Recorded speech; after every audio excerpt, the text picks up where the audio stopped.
Hakadosh, good morning. I wanted to share with you a beautiful idea on Rosh Hashana.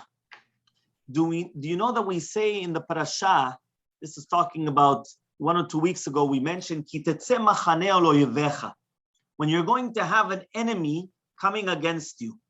The Tiferet Shlomo, which this is a book which is an explanation on the Mishnayot, he comes and he says that it's an incredible hint to the Rosh Hashanah, because this machaneh is the sitra achara which is coming against us, right, on the day of Rosh Hashanah, which means that they're going to come and they want to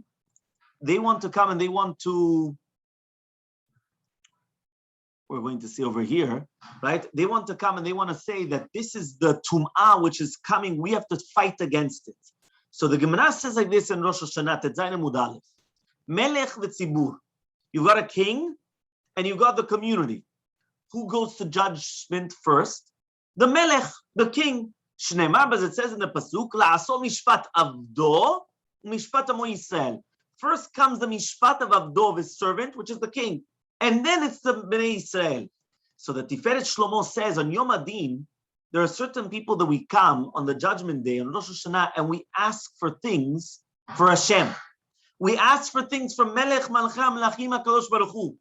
And then there are other people that they come, and they only ask for themselves. They want for themselves, whether it's Parnasah, whether it's this.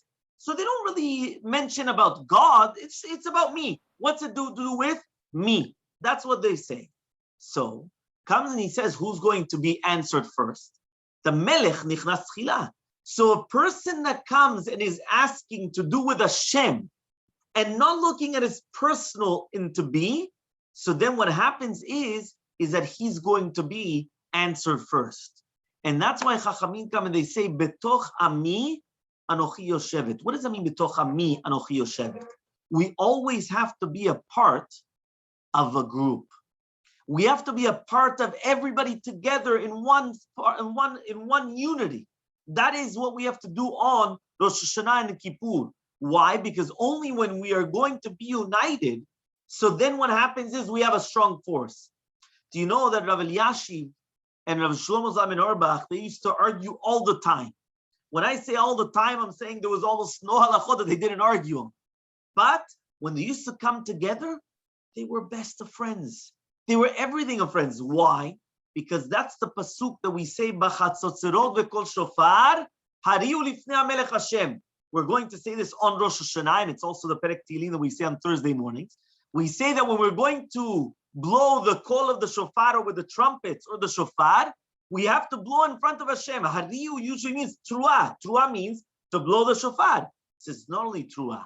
Hariu comes from the word shalom bere'ut. Right? What is shalom bere'ut? Friendship. Just like a husband and wife, when they come together, they become best friends. This is what they're supposed to become, one unity.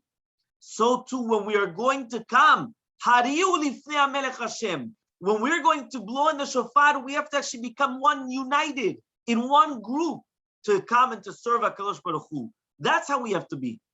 On Sukkot, and we just finished Masechet Sukkah yesterday, right? We just finished, we did a siyum in the Daf Yomi. We say that we bring on Sukkot, and we're going to have coming up 70 bulls. On the first day of Sukkot, we bring 13, 12, 11, 10, 9, 8, 7. You add them all together, the first 7 days of Sukkot, 70 bulls. Says the Gemara in Daf Nun Amud Bet 55b in Masechet Sukkah, Marbi Eliezer. These 70 are Keneged who? The 70 Umot HaOlam. The 70 nations of the world. And why do we bring on Shemini Atzeret only one? Keneged Uma Yechida, for one king, for one Ummah. Who's that? Bnei Yisrael. Who's that compared to? So he says it's compared to that HaKadosh Baruch Hu comes and he says, he makes a Seudah for everybody. And then on the last day, he says, you know what? I want only with you. I want a Seudah with me and you by yourselves. We don't need anybody else. So Rashi comes and he says, Par echad ha'il echad, Keneged Yisrael. Right? Wait for me a little bit. Lashon chibah. It's of preciousness. Why? Just like when children, they leave their house, they say, it's so difficult for me to leave. So I want to be together. The lashon of preida, to separate, to say goodbye, Hagaon HaKadosh of Shaul Brach comes and he says, "Hapirut benechem leben atzmechem kashe alai." It's not between you and me; it's between yourselves. Meaning that when every single Jew, they're going to be separate within themselves, that's difficult for me. Not between you and me. You and me, we're always connected. But you know what's so difficult? When every single Jews, when they're not connected with each other, when the Jews are not actually bonding, when they're not united, when there's always just fights and there's always going to be rift and there's always going to be strife and all the other things, that's what's going to be terrible. So that's why he says, Rav Elimelech Melezimsky comes and he says, Aderabba. There's a very famous song that people sing. Ten bilibenu, the opposite. You should give into our hearts. Shenireh kol echad ma'alat chaverenu, that each one of us should look at the good of our friends. Velo chesronam, but not in the negative. Usually we always come, and the human nature is that I look at myself perfect. And we come and we take a big magnifying glass, and we come and we explode our good midot, and all our good things and our good attributes and our wisdom. And all of a sudden to our friend, we flip it. And all of a sudden, look how bad the guy is. And look at this. And what good? Big deal. Everyone does that. And that's what norm. He comes and says the opposite.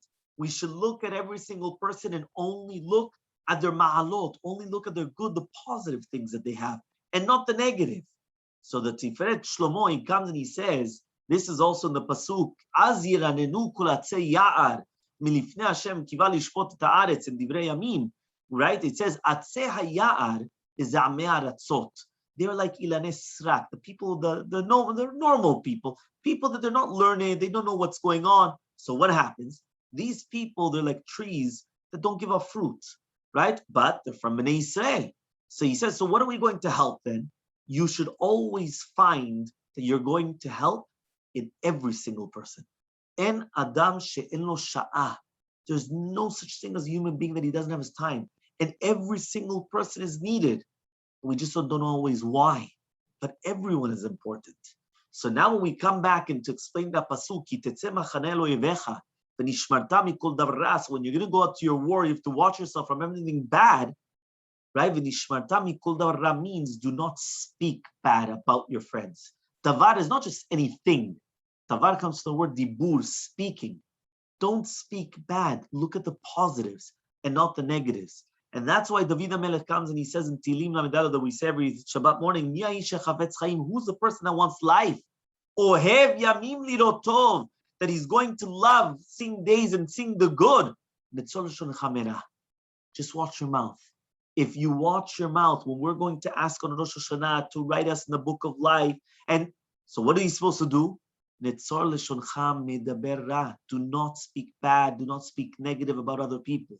That is a preparation for Yom Adin. So once we do that, then actually it will change everything. When we speak about this concept, whether it is of, if we want to call it, whether it is the concept of being part of a tzibur, joining together with everybody, I heard in the name of the Tosha Rebbe a beautiful yesod. I just actually heard this, Dr. Akinim, we had a siyum last night and he's brought this down. And he said, let's follow, something beautiful. And he said, why is it that it says in this week's Parashat, Atem Nitzavim Hayom Kulechem, Lifnei Hashem Elokechem. It says, Atem Nitzavim Hayom Kulechem, it's everybody. Right? Then it says, Lifnei Hashem Elokechem, Rashechem Shitrim, Kol Ish Yisrael, on the individual.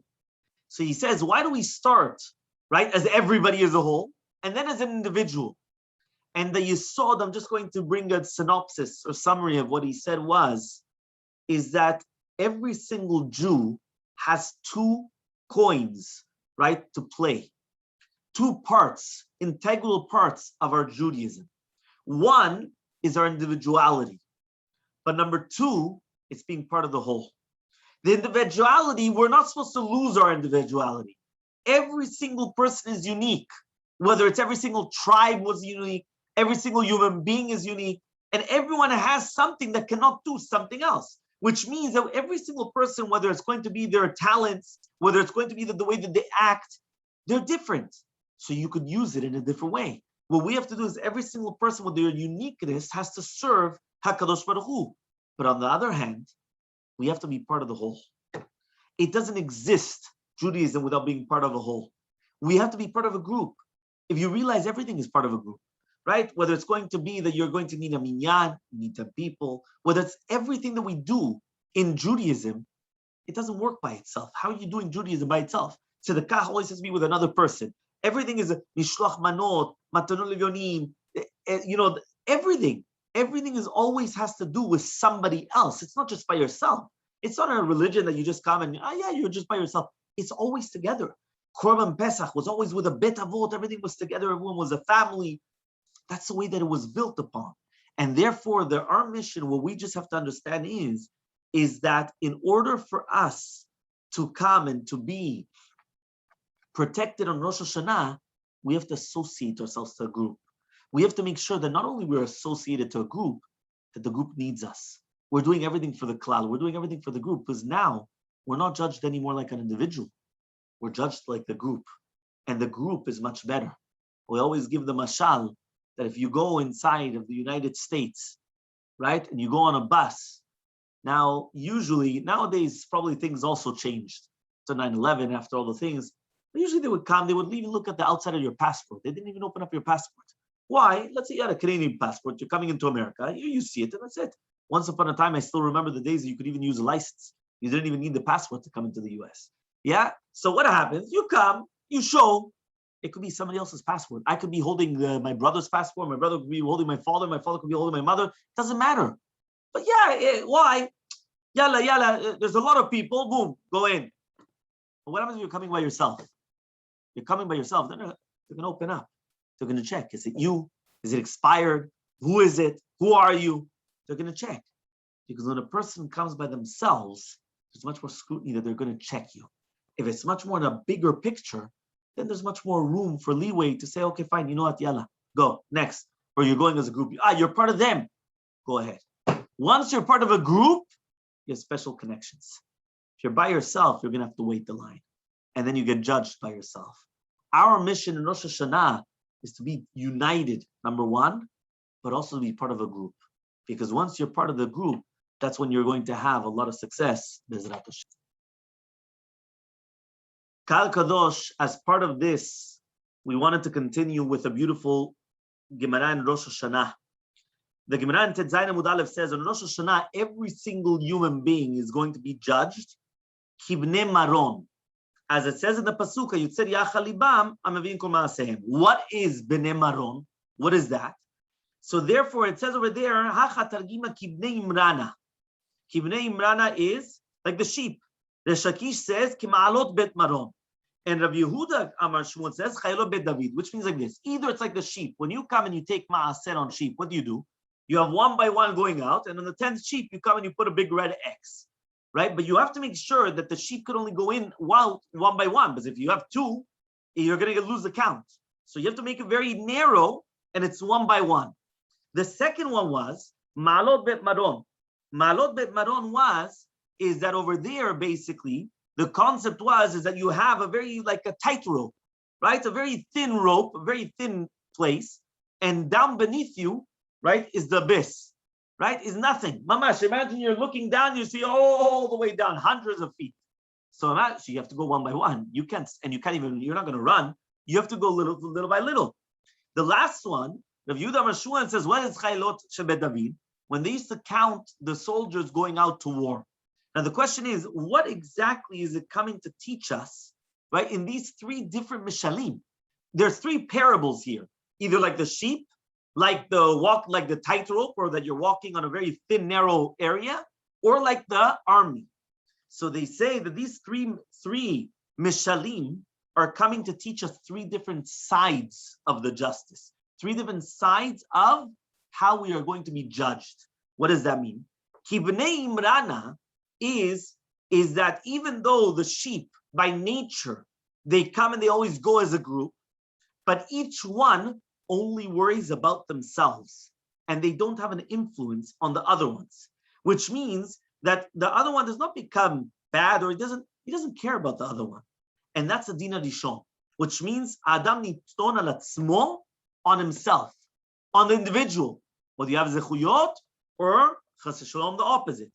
Number two, when we speak about ma'alot bet maron, which is again the tightrope or the thin space, there we know that the concept of stairs, right, is that not only that each one is by itself, but you need it as a basis to the other one. Imagine right now you have a stair in the middle of the air, right? Magically, I put a stair in the middle of the air. Can you use it? You can use it. You need the bottom stair, and that one needs the one beneath it, and each one is used as a base for the next one to continue going. So he says, so now if the middle one breaks, so then the top ones are also going to go off, because once some of them break, so it's going to have an effect on the rest. So that's the concept of all of Klal Yisrael, that one uses the other one. That's Arevim Zelazeh. That's the Dina Shani on Rosh Hashana of how we are responsible for each other. The third one, which is the army, he says, is that when you have all the army going out to war, right, and all their strength is the fact that they're all united, that each one helps each other, right, and each one is helping from different angles. Chas v'shalom, if you're going to have some of them that are going to go off, what happens is it actually turns everything else. So that's going to be the shpa of each one, not only on himself, but on the klal, on everyone else. And that's how much does he cause other people to sin, or how much does he cause other people to do good. So according to this, now again we understand. Even on Rosh Hashanah itself, we are going to be judged in three different ways. The first one is ourselves. Forget about everybody else. Turn out the room. There's nobody else here. It's just me and HaKadosh Baruch Hu. That's the first part of the judgment. The second part of the judgment is the arevut that we have for one another. How much do I care about somebody else? And how much don't I care about somebody else? Because we all need to be a step for somebody else. But the third one is even more than that. How much are we actually working in unison? Because imagine right now, you have the foot soldiers. Foot soldiers always need help. So what happens? They ask for backup, or they ask for all of a sudden air power. The air, they come in and they start attacking. If you're not going to have any air, imagine they're sitting ducks. So what happens is that each part has to play a role. So the third one is both together. It's how much do we have an effect? The first one was only on ourselves. The second one is on other people. The third one is how do we affect other people, right? And that we're putting it together. And that's why that's the way that we have to have it on Rosh Hashanah. It's so important that it is important. How are we going to influence other people? Also, that's going to be very important on our outcome on Rosh Hashanah as well, Be'ezrat Hashem.